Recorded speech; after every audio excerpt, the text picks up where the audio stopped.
Chasing Purpose was designed to empower, uplift, and enlighten you on your journey in chasing your purpose. Don't waste your time with thoughts of giving up. Chasing Purpose. Not too late for us to try. We can overcome. Chasing Purpose. Candid conversations, nurturing faith, pursuing aspirations, setting intentions. Together we rise, divided we fall. Yeah. Let Jah lead the way. Chasing Purpose. Cause God always a listen. Chasing Purpose. One day I have to win. That's why I'ma try again. Chasing Purpose. Mondays, 7 p.m. on Arijam Radio, Arijam 360, or arijamradio.com. Hosted by Cynthia Shea.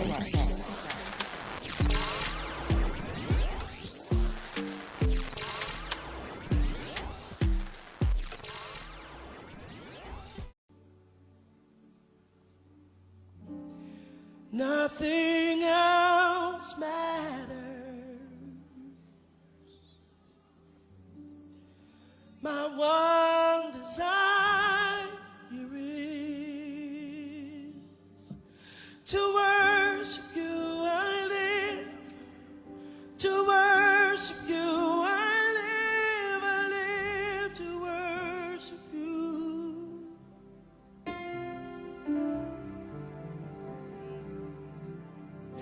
To worship you, I live. To worship you, I live to worship you.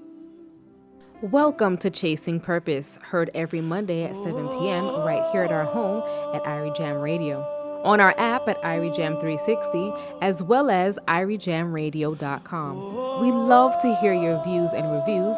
Please share them with us at 888-546-8742. That's 888-546-8742. You can also email us at chasingpurpose on iriejam@gmail.com.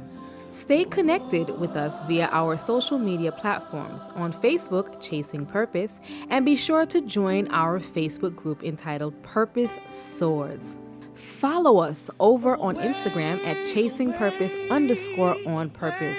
Be sure to follow, like, and share. Grab a pen, grab your journals, grab a glass of water as we dive into more candid conversations. Love. What is love? What does love look like? How important is love on your life's journey? Why do we need love? What is your love language? Did you even know love had its own language? Myself and my Valentine, Mr. Clarke, participated in a love language quiz. Who knew there was such a thing?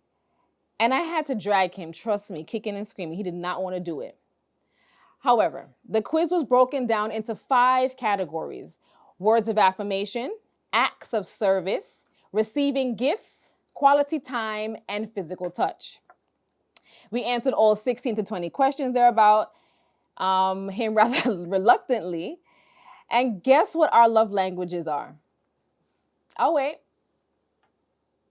Can you guess? Well, I'll tell you at the end of the show. Welcome to Chasing Purpose. I am your host, Cynthia Shea. Happy Black History Month, happy Reggae Month, and happy Valentine's Day. On the semi nice flowers. We continue our discussions on our second pillar, which is setting intentions. Why is setting intentions important on the journey of chasing your purpose? For me, setting intentions keep me focused on my journey. Intentions keep me aligned. It keeps us aligned with all of our aims and our goals. I read somewhere, intentions are heart-centered, emotionally charged beliefs that guide our actions. Setting intentions helps bring our beliefs, our emotions, and our actions into alignment. And I love that. Tonight, we are going to be intentionally discussing our love language. When we were putting together tonight's show, it was important for me to find a couple. Right? I wanted to get the perspective of not just from a female or not just a male perspective, but from someone a couple that is in unison, the his, hers, and theirs. Love language, the convo. So joining us tonight are my pastors, Pastor Christopher and Pastor Marsha Morgan of Go for God Family Church, located at Shorewood Teachers College right here in Kingston, Jamaica. Pastor Morgan and his wife, Marsha Morgan, have been married for 10 years, 10 strong years too. So for sure, they can tell us a thing or two about love languages tonight. So welcome to Chasing Purpose, Pastor Chris and Pastor Marsha. Thank you for joining us and happy Valentine's Day. Thank you. Thank you for having us. Happy Valentine's Day to you. Thanks for coordinating. I love the red, the pops of red. Now, of course, I mean, Pastor Marsha, isn't it always us? Isn't it always us? All right, so nurturing faith, setting intentions, pursuing aspirations, and living boldly are pillars that I find are guides here on Chasing Purpose. How do you apply these guides to your own lives? Well, yeah, I guess I'll go first. Happy Valentine's Day weekend to everybody.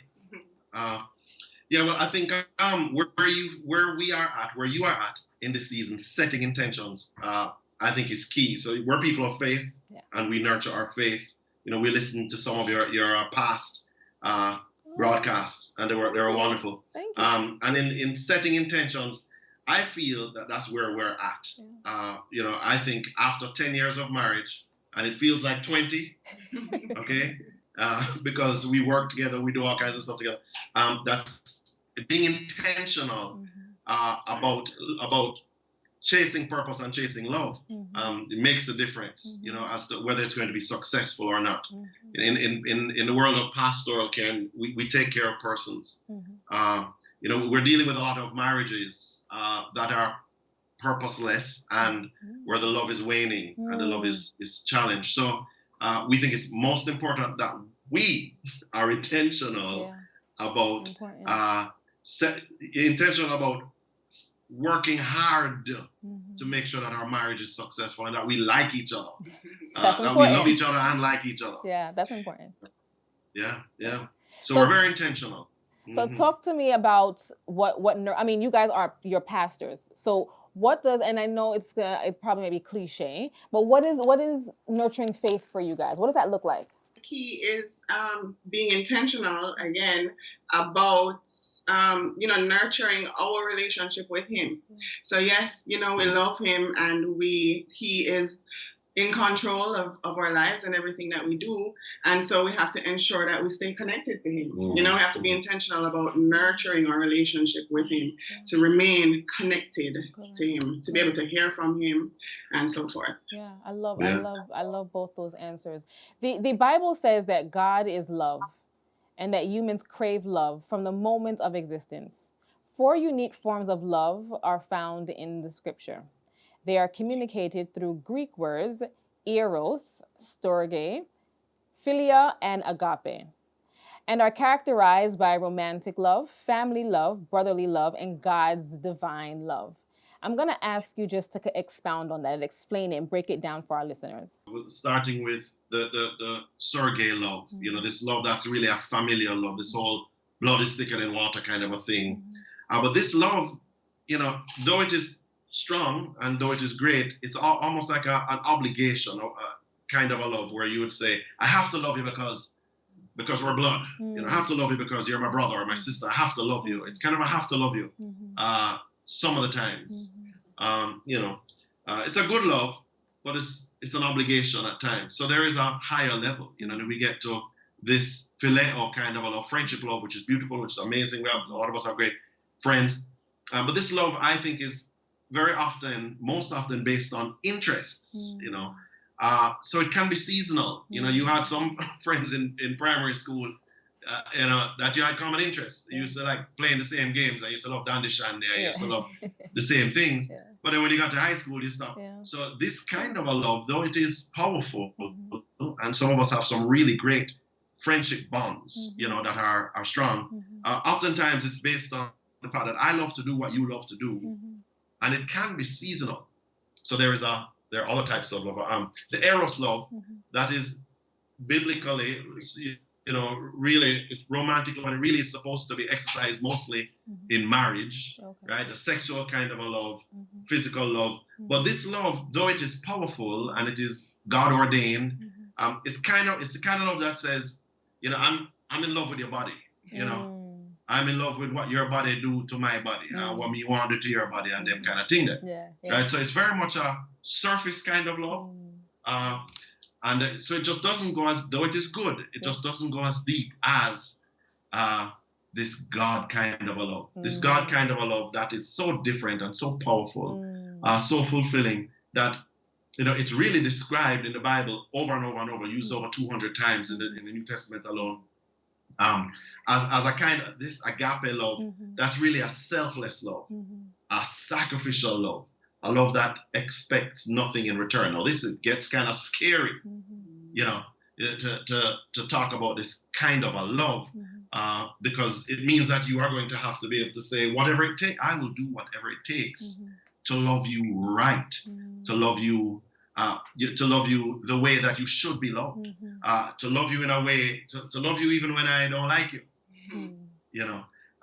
so it is powerful. But the agape love, this selfless love, is the love that we should pursue. The agape love. Okay. Because that is his divine love. That's the love that we are supposed to be. That's the love that this world so desperately needs, especially in today's times. And I'm gonna go off script here and ask you this question, because it's something that is it's tugging and pulling on me. We all know what transpired over the weekend in Trelawney, in a church nonetheless. It's something that it threw me, it weighed me down, and it has me completely heavy. And in reading the comments and stuff, I read something where someone said not even the church is safe anymore.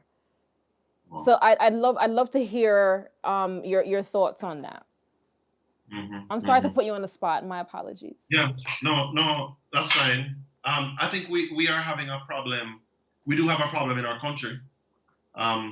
It's a moral problem. It's a values problem. It's a fatherless.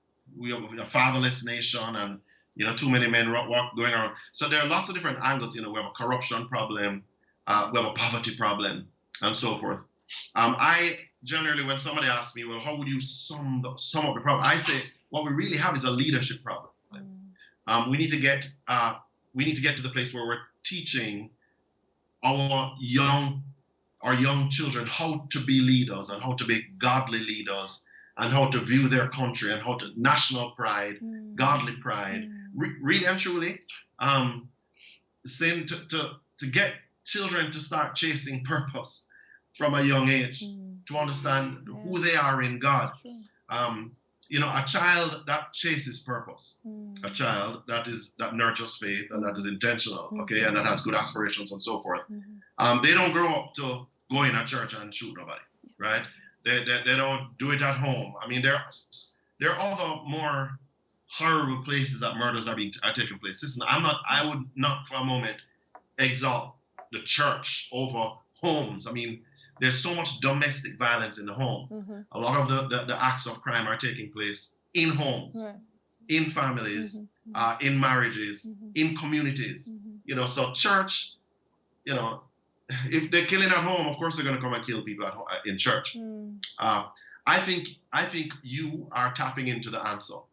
The answer is purpose in God. The answer is people feeling purposeful. It is a purposeless person that takes a gun and just shoots somebody else. It's somebody that doesn't have a good construct of meaning of life and the value of life, and even seeing that they have a vision and have a future as somebody with strong aspirations. I think you are tapping into the answer. Which is why it would be breaking your heart the way it is, and which is why it is shaking us up a little bit.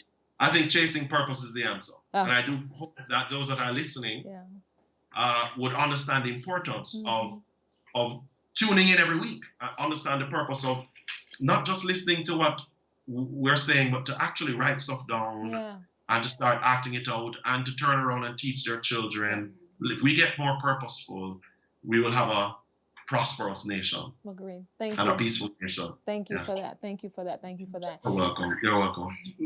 My Valentine and I attended your couples Bible study last year. I don't remember when it was around, but sometime last year. Which I would like you to share a bit of, specifically the 7 affirming terms one should speak over their relationships. 7 types that you want me to share. Mhm. The first one is affirming words. Mm. We need to learn to speak affirming words, words that are basically you saying what God would say to your spouse. Mm. Sometimes to them. We know what kind of things we're going on. And there's a lot of things we want to say that we shouldn't say. Mhm. But affirming words is saying what God is saying. Mm. So, making declarations like saying, you're so easy to talk to even when they're not easy to talk to. Right? You're such a nice person. You're so sweet. What is God saying to your spouse? You're so beautiful. You're so, and saying words that God was affirming words. The second is words of encouragement. Mhm. Words of encouragement are like, keep going, baby. You're doing a great job. Don't stop. You're almost there. You're getting closer. Getting better at this. You're getting better at this. You'll be surprised. After I preach on a Sunday morning, I come around my wife, and I'm waiting for her to say, Good job. Great job. Yeah. right? You did a great job, baby. This was your best. She says, I think this is your best sermon ever. And if she sees me before I preach, she'll say, you're going to do, so encouraging words, because there's nothing quite like a word of encouragement, So true. right? Words of blessing. This is number 3. This is huge. I think sometimes we downplay the power, the spiritual power, the emotional power that our words have, the mental power. But spiritually speaking, we can actually bless somebody.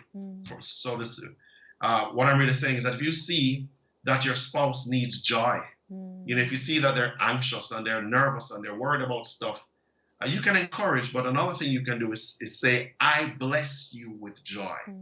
I bless you with peace. Lay your hands on them while they're sleeping and say, I bless you. So lay your hands on your husband and say, I bless you to go out tomorrow. I bless you with prosperity. You can go out and make money for money. Right? Bless your wife with the ability to, so words of blessings are powerful to do, to pray over our spouses and our children and so forth. Number 4, we have to understand that our words literally also have the power to attack the enemy, to attack the lies that the enemy is saying. And, if you believe that your spouse or someone is listening to lies, or they're believing something about themselves, feeling insecure, then you attack those words by saying the opposite. Okay. You say you are beautiful when they're not feeling beautiful. No, you are strong when they're feeling weak. We have the power to attack and to say the opposite of what the enemy is saying. Right? Our words are so powerful spiritually. And sometimes we don't understand how powerful it is until we start to say it. Yes.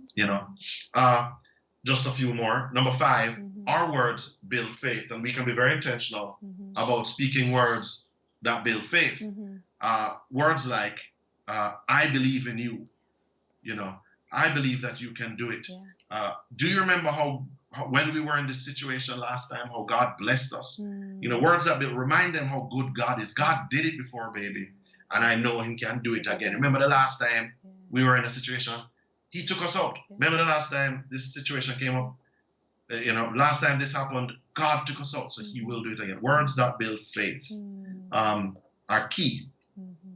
Words also, we also have the ability to release things in people's life. Number 6 would be releasing. Words that release. It's kind of like blessing, but it's an evoking and a building of expectation. So you could say, in this sense, instead of saying I bless you with it, you would say something like, I see you in the future doing this. I see you debt free. It's like a prophetic unction. Thank you, baby. It's like you're saying, I see you debt free. When the debt is there, you still say, I see you debt free. I see increase. I see you happy. I see you 20 pounds lighter or something. That kind of thing. That's a word, Pastor Marsha. I see you free from your addiction. I see you, in a whole other place. And really speaking and building expectation, I think is a very powerful spiritual thing to do. The last one, and it really just encapsulates everything, is your words therefore have the ability to redefine your spouse. Your words have the ability to transform your spouse. A lot of times, what we do, Cynthia Shay, is that we speak such negative words. We talk a lot about the way things are. We curse rather than bless. We talk about the problem more than we do. So we let the situations define and our spouses. We let the situations direct who we become. And when we begin to use these 6 types, what happens in the reality of the number 7 is we have the ability to say words that define our spouse. So a good exercise is to sit down together. An intentional exercise is to sit and say, where are we going? Where do you want to go? Let me share where I want you to go. We write that down and we begin saying that. And we begin to speak first. Right now, it's very important to understand that none of these are rooted in the law of attraction. Right? And in the law of say something and then it will come to you or whatever. These are rooted in the law of creation, which says that as God says something and it becomes something, so do we have the power. So do we have the power to speak something into being. God says, you say it and you decree it and I will establish it. He says, speak it and it will come to pass. And so we have so much, there's life and death in our tongue. So if we would understand the power to redefine our spouses, then we will stop talking at them, complaining about them, and we will start speaking life to them. It's so much more productive to affirm in our words than it is to even just say the facts of the moment. So I hope that they can rewind this, of course, I believe. Some of them, they can go online and rewind it and then write those 7 things down and be intentional about doing it. So we're going to make sure to maybe do a graphic that we can put in so everybody can say. So we're going to say it again. It's affirm. Yes. Words that affirm. Words that encourage. Words of blessing. Words that are attacking the lies and the deception. Words that build faith.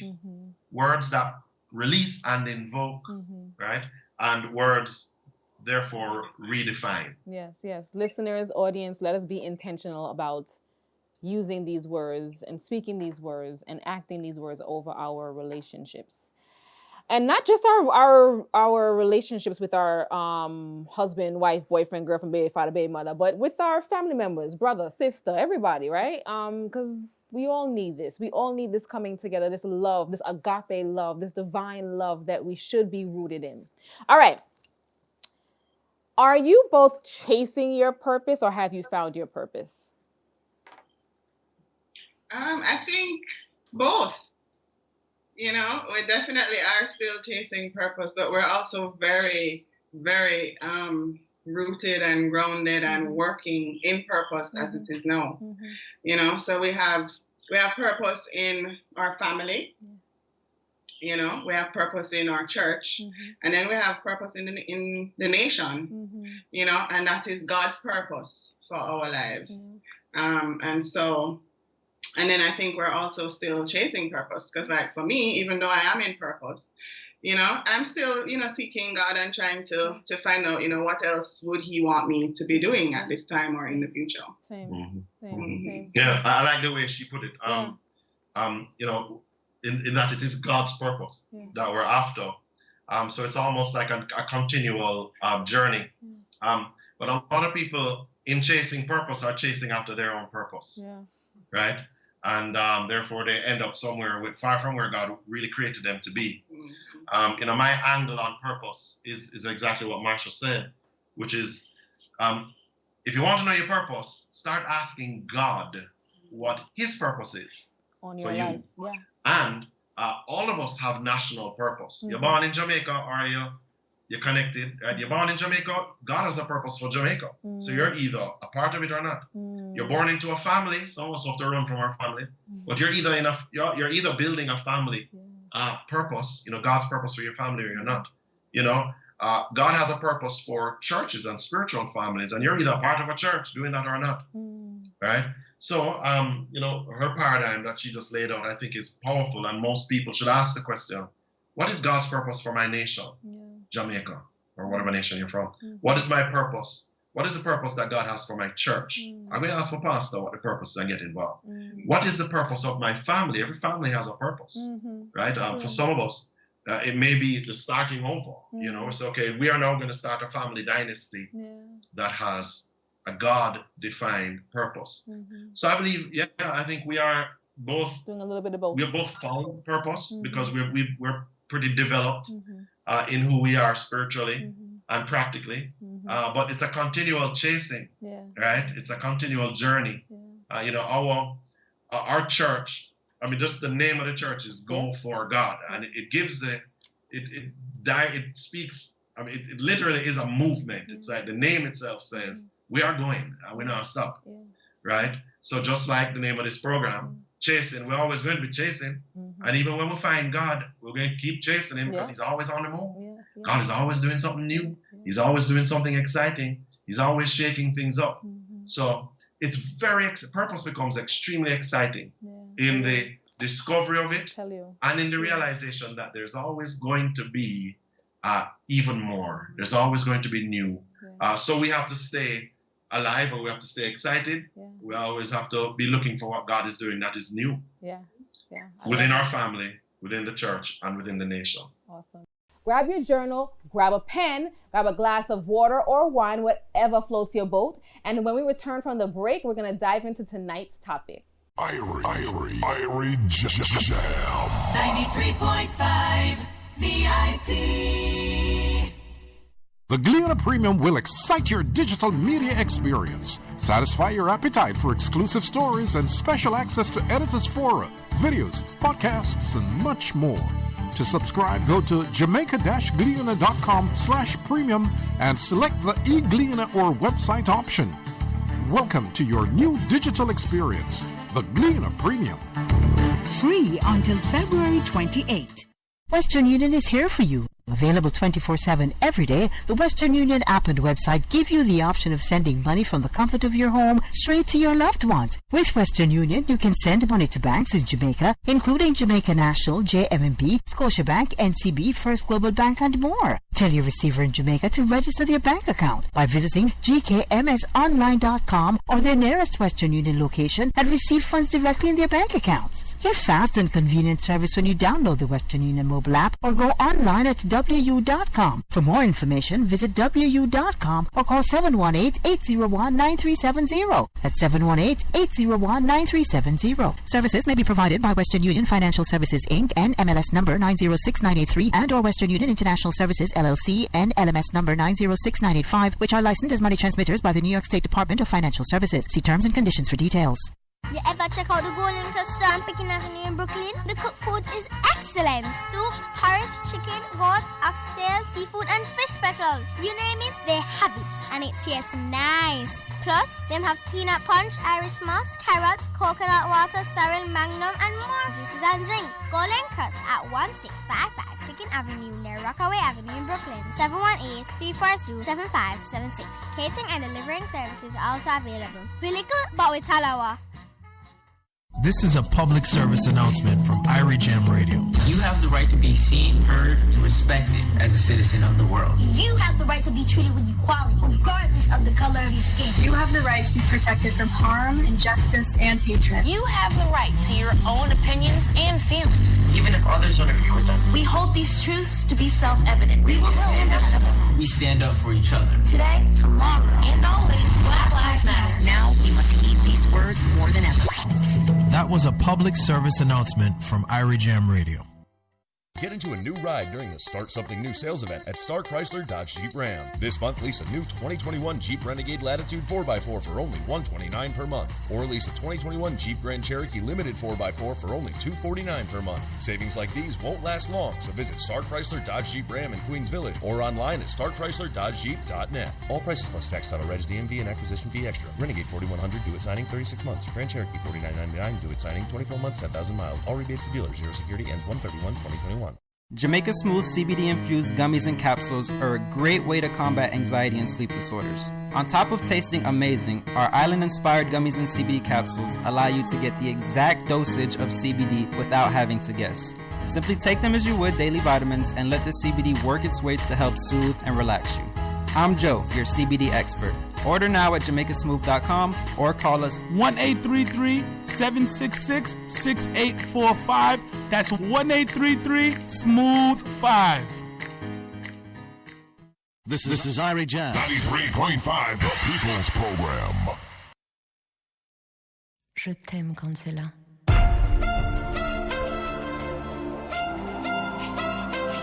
Oh yeah. Oh yeah.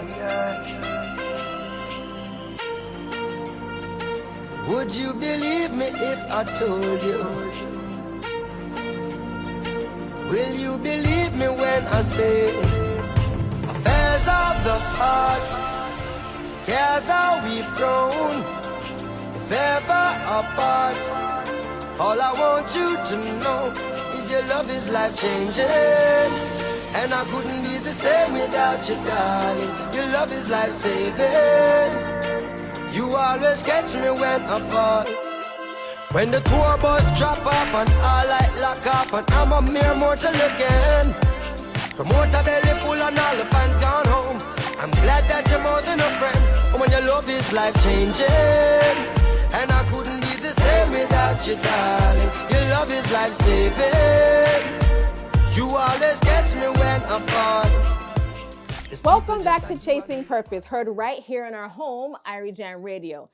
Chasing Purpose is a space where peace presides, as well as a space where we have candid conversations nurturing faith, setting intentions, pursuing aspirations, all while living boldly. Our candid conversation continues today with Pastor Christopher and Pastor Marsha Morgan of Go for God Family Church.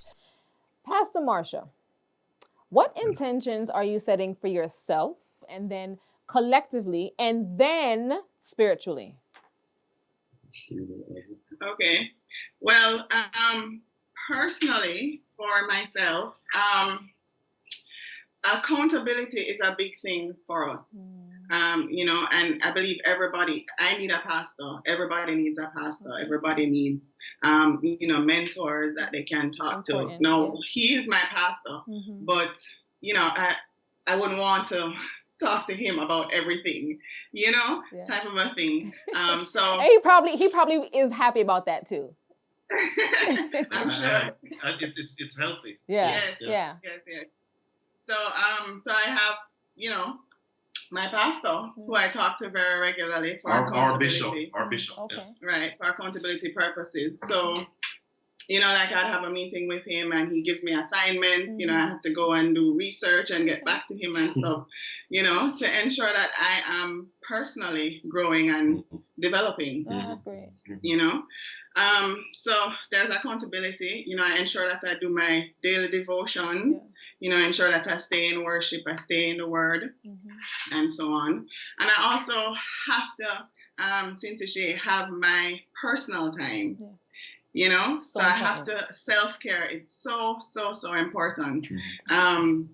Because we, as you know, we work together, and we live together, obviously, and we work where we live, so I have to be intentional about ensuring that I set aside that time for myself, so whether I'm going to the salon, whether I'm going to the spa for the day, or hanging out with my girls for a girls' night, I have to ensure that I'm taking care of me. So important. At the same time.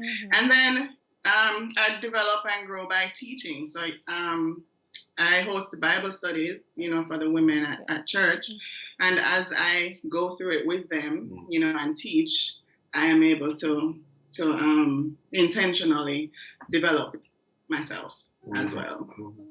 What about you guys collectively? Collectively. So collectively, we have, it took a little bit of time, but we have come up with a system that really, really works. And I want to encourage married couples in this. What we've done is we've set some intentional time every week. Again, we live together, we work together, we work from home, and everything is happening, especially in this corona season. But we've set a time every week where we talk. So we will go somewhere where we find ourselves in the right place with the right time, and we can talk. Now, before I tell you what it looks like, this makes us not discuss everything all the time. So I've learned that when we're getting ready for bed, I'm talking about church or business. We have a business as well. We're not talking about business when it's bedtime. We're not talking about bedtime when it's business, right? We're not talking about, whenever we have disagreements, we can write down everything. We have a time scheduled, so we're not insecure about problems. We know that we're going to deal with it at the right time when we have the time. A lot of relationships, their communication problem that they're having is that they have not set the right time and place to communicate. So the feeling is that whenever something is wrong, I need to talk about it now. I've talked about it before I don't go to bed without talking about it. Before you leave the house, we're going to straighten this up. And we generally then talk at the wrong time and out of place. So I say that just to say that we have set a time every week where we will go somewhere where we're comfortable, where we're alone, and where we can be focused to talk about our things. So we can bring our notes. We can bring thoughts. I do something wrong, she just have to write it down. I say, watch me and you next week, Wednesday, when we eat. All right? In other words, we don't have to hold things against each other. We write it down. So the right time and obviously the right place, it speaks to making sure it's private and quiet and so forth, where you can be focused on the issue and have the right mood set. For us, that's very important. But some persons don't have that meeting time. Can I tell you why? Some people think, they say, well, the relationship is just supposed to be working. We shouldn't have to work on our relationship. The reality is relationships don't just work if you don't work on them. We intentionally have business time where we can talk about the money. We can talk about the finances, about the children, talk about the kids, different things that have to be. So I don't want to hear about school fee. But when I sit down and we're having this meeting, we talk about budgets, we talk about everything. And then when we have problems, right, we can sit and talk about them and come up with solutions in that time. So that meeting time is, I think, the kernel of our intentionality to make sure our partnership works. And therefore we've been somewhat successful. Again, we actually not just love each other, but we like each other. So important. Okay, that's a key. That's a major key right there. You have to like the person. I know. I can't tell you how many times I've had a discussion with multiple people, and they've said either I hate my husband. Like, wait, what? What do you mean? Like, you lay next to this man every night. You you hate your, like that it's mind blowing to me, but it's out there, But secondly to that, second thought on what you just said was, setting that time is important. I find in our Bobby and I, in our relationship, I am that person. I want to talk about whatever the issue is right now. Okay, let's hash it out now. But as you said, maybe right now isn't the right time because now I'm hot. All right, so maybe just having that time and setting aside and knowing, saying, all right, first of all, calm down and address it when the time is right. And then it'll be in the middle of the night and I'll be like, said that bill don't pay, or this, whatever it is. And we begin to talk about business. So setting aside that time, that meeting time, I think is a major key. Guys, audience, write that down. You're in a relationship, set a meeting time. The optimal time, as Pastor Marsha has coined it. Bobby Clarke, we're going to adopt the meeting time. Okay? All right. What words of affirmation would you use with a... Let's meet. Yeah, we're going to meet. What words of affirmation would you use with a couple seeking guidance on their love journey? Yeah, so can I read a scripture for you? Sure. Paul's scripture. This is from Ephesians 3, verse 17. And it says, "And I pray that you, being rooted and established in love, may have power together with all the Lord's holy people to grasp," listen to this now, "how wide, how long, how high, and how deep is the love of Christ." He wants us to get all of the love of Christ, the bigness and the powerfulness of the love of Christ. And to know this love that surpasses understanding and knowledge, that we may be filled to the measure of all the fullness of God. Yes. I would say, I know that we are trying to love each other. We're trying to like each other, to love each other.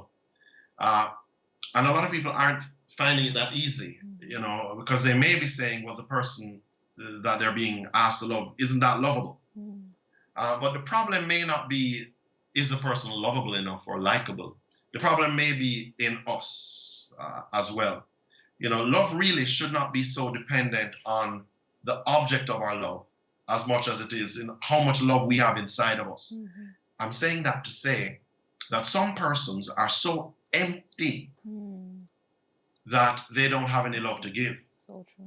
Right? In Jamaica, before water was running through the house and thing, they used to have this thing they call it a flow barrel, or like a barrel where water would be poured into the barrel.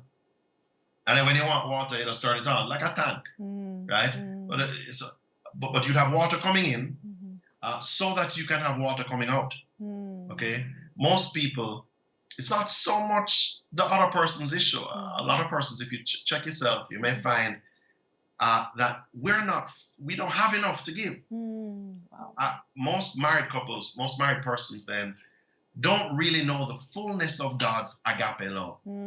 So they're unable to give agape love, because agape love is not dependent on how it is being received. It's not dependent on if the person deserves it. The agape love, this unconditional love, this sacrificial love, this selfless love is a matter of how full am I to give it. I say that to say it may be time for you to get full of God's love, to do the things that causes us to apprehend love. We were talking about it a little while from the vantage point of faith building and how important is faith.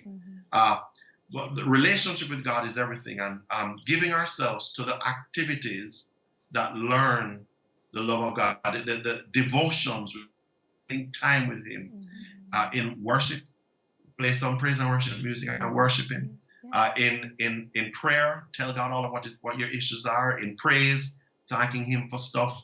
In worship, and in reading the Word as well, reading the Bible, reading about Him, building that faith, and just living a life of obedience and an interaction with Him. I believe that we will find ourselves full. I think we need to be more full.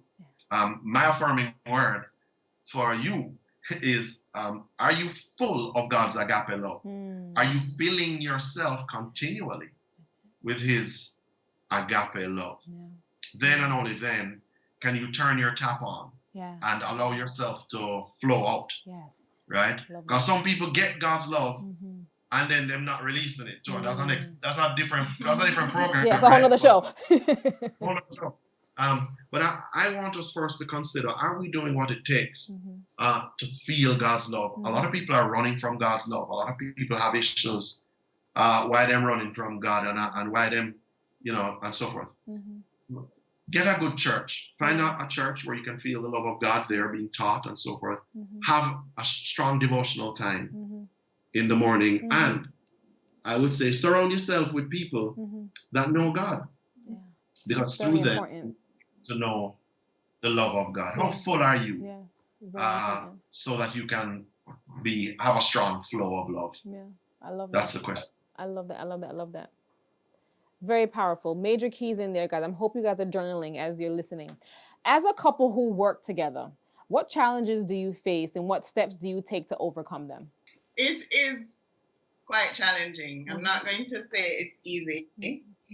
But we've had some time to, to work through our stuff. And I think, as we said before, the being intentional about setting meetings, to talk about different things, that is the biggest thing. And then also we have to be intentional about setting date nights as well, for intimacy, for those times. When we're not talking business, we're not talking about the children, we're not talking about work, but we're just focusing on each other, Yeah, and also, so one of the things we do is we run our businesses properly.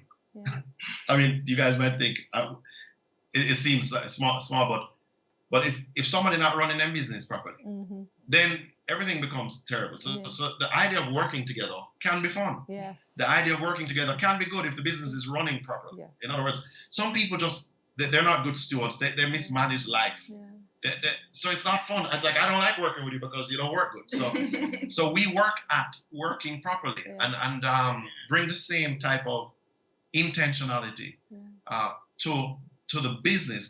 So we have the church that we are running, and we also have winking restaurants that we run as well. We founded it and we run them. And we have to be intentional to do winking business at winking business time, go for God business at go for God business time, marriage business at marriage business time, parenting at parenting time.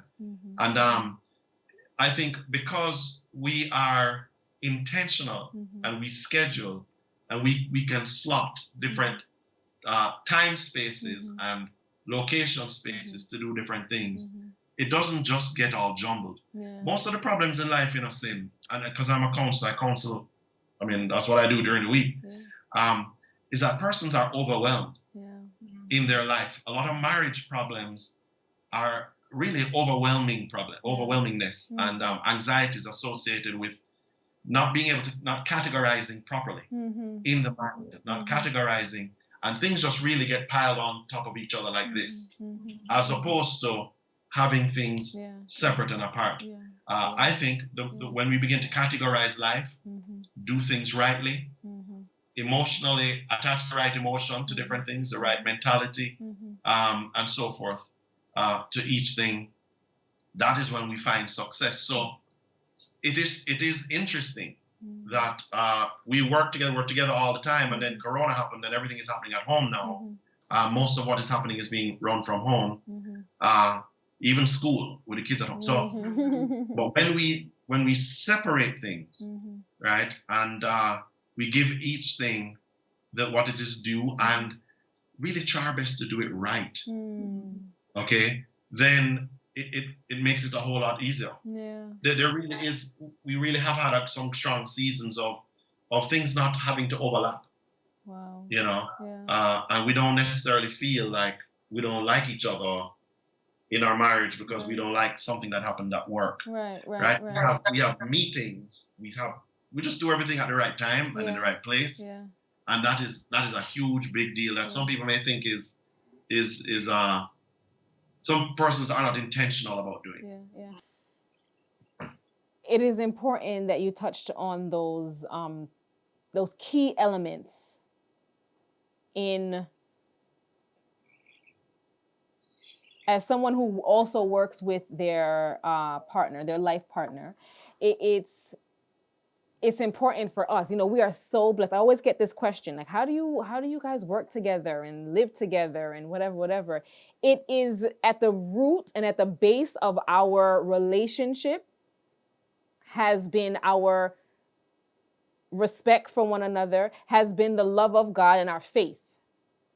So, that has been the reasoning. I mean, our dynamic is, I'm so blessed to call Bobby as my husband and to be working with him and to be growing our businesses and our family. It has been a blessing. And at the root of that, I believe it is faith.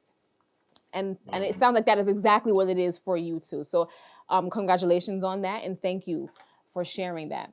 All right. So I come to our final question. What does love mean to you as lovers What does it look like as lovers, as parents, and as spiritual leaders? Okay, well, I will start with as parents. What love looks like to us as parents is ensuring that we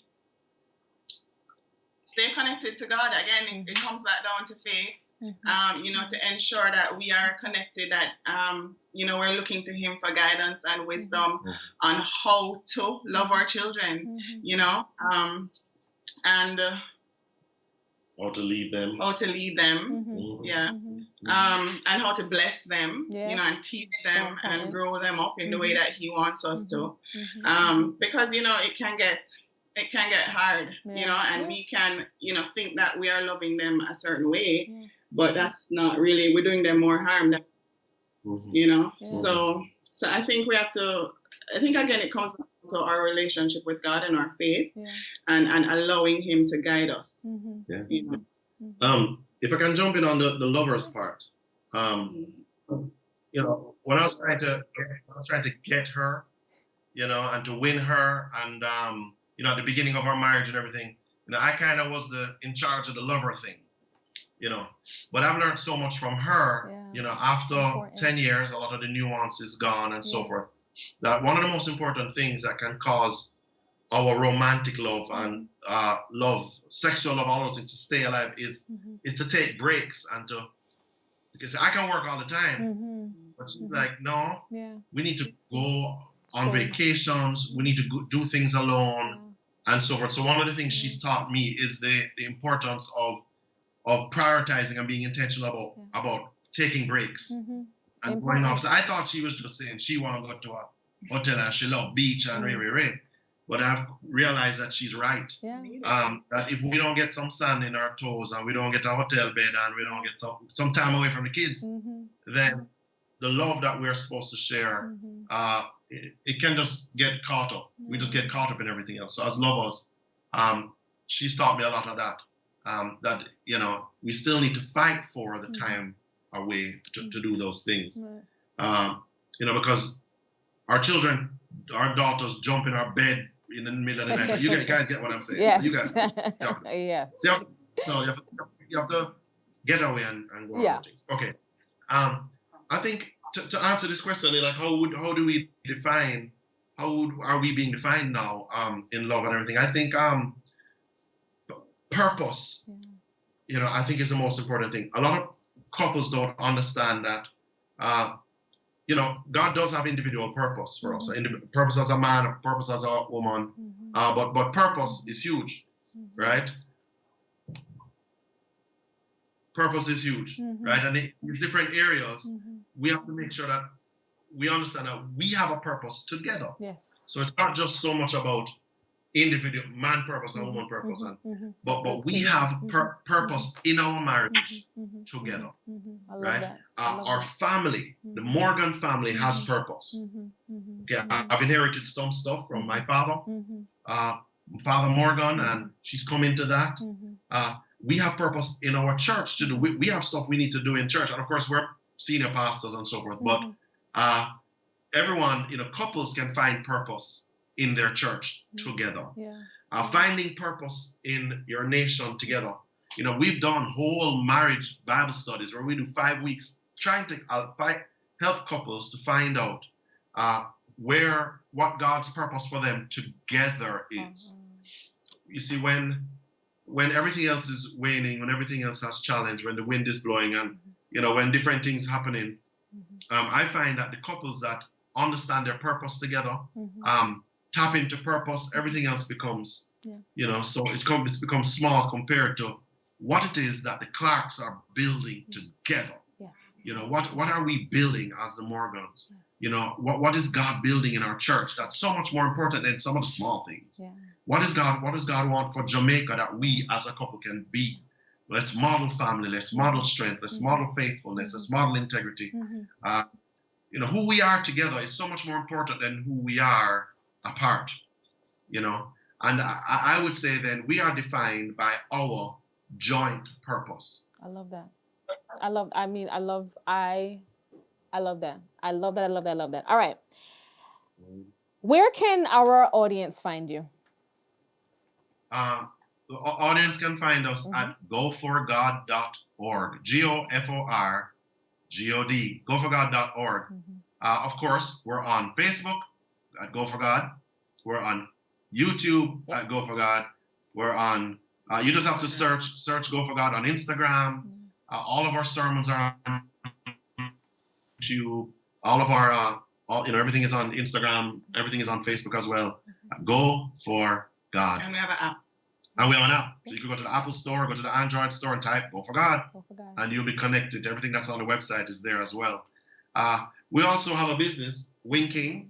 Winking Restaurants. Yeah. You can go there and eat your Winking food. Winking on all of those places as well, YouTube and Instagram and everything. And check that out and name some chicken wings. There you go. Thank you, Pastor Chris. Thank you, Pastor Marsha. Tonight was absolutely amazing. Thank you for sharing space and time with us. Tonight, I leave you with this beautiful verse from 1 Corinthians 13. Love is patient and kind. Love does not envy or boast. It is not arrogant or rude. It does not insist on its own way. It is not irritable or resentful. It does not rejoice at wrongdoing, but rejoices with the truth. Love bears all things, believes all things, hopes all things, endures all things. Love never ends. As for prophecies, they will pass away. As for tongues, they will cease. As for knowledge, it will pass away. For when we know in part and we prophesy in part, but when the perfect comes, the partial will pass away. When I was a child, I spoke like a child. I thought like a child. I reasoned like a child. When I became a man or a woman, I gave up childish ways. For now we see in a mirror dimly, but then face to face. Now I know in part, then I shall know fully, even as I have been fully known. So now faith, hope, and love abide, these three. But the greatest of these is love. Oh, and by the way, my love language is word of affirmation. Bobby's love language is physical touch. No shocker there. I love you all. Good night. Feels like we've been together forever. And it looks like we're gonna be together a lifetime, baby. Feels like found something to treasure, girl. And just like a precious jewel, you are to me. Listen, it's plain to see there's chemistry. We found love so naturally, a perfect blend of harmony. I'm your words, you're my melody. 'Cause when I'm down, you lift my spirit.